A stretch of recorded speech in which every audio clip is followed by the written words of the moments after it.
ทักทายสบายดีพบกับสร้างสุข DIY เส้นเก่าเส้นเคยกับโครงการที่ว่าพาลุยนะวันนี้ก็จะมาทดสอบตัวบา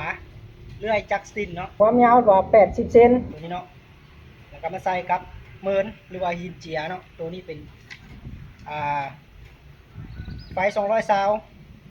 2,500 วัตต์เนาะเป็นเมินรุ่นใหญ่ครับก็เฮ็ดจับอย่างตัวชุดแปลงใส่กับเมินแล้วก็มีตัวเข่งโซ่เนาะยังเหลือแต่ตัวกล่องน้ำมันดำน้ำมันเลี้ยงโซ่ยังไม่ได้ใส่แต่สิมาทดสอบก่อนมาเบิ่งน้ำกันมันสิเป็นจังไงเหลืองฟังเสียง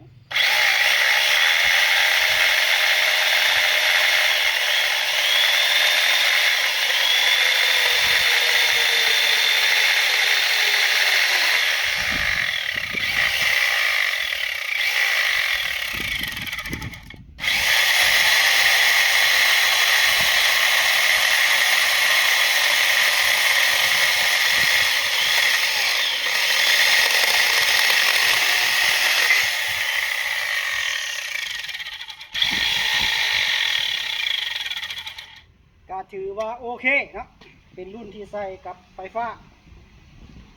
แต่ว่าเขาตัดอยู่บริเวณใกล้เคียงที่อยู่กับใกล้เฮือนเนาะที่สายไฟสามารถไปถึงได้ก็ถือว่าโอเคเนาะประหยัดน้ำมันเนาะถือว่าใช้ไฟฟ้า200ซาวเป็นแฮง2,500 วัตต์เนาะถ้าว่าเป็นตัวน้อยก็สิใช้ใบนี้น้อยลงเนาะสำหรับเขาได้มาดัดแปลงตัวนี้เนาะจะมีตัวเข่งโซ่ตั้งโซ่เหลือแต่ตัวน้ำมันดำเลี้ยงโซ่หรือว่าสมบูรณ์แบบเนาะ